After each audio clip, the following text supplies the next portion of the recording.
Hey guys, wanna know how to add background color to your text in DaVinci Resolve?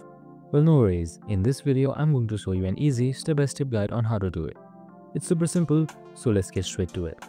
Now, first off, simply open up your DaVinci Resolve app, and once you're there, make sure you're on the media pool and you have imported and drag and drop your medias to your timeline.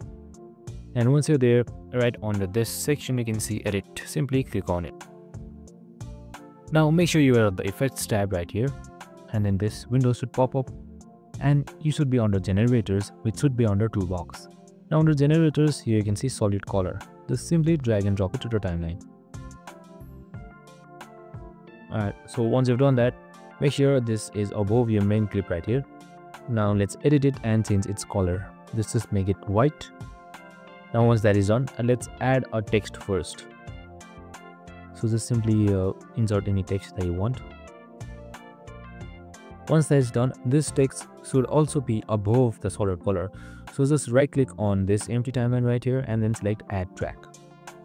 Drag and drop this text up here. So now as you can see, once that is done, your text is above your color right here. Now let's just head towards adjusting the text's color. Now once that is done, the next thing we can do is just simply edit this solid color out. Now select this solid color and then head towards settings. Now right here you can see zoom. Just scroll up and down in order to change its position to make it zoom out. So once that is done, there you have it. Your text basically has a background now. And that's it. Super simple and easy. You can move it via this position right here and anywhere you want.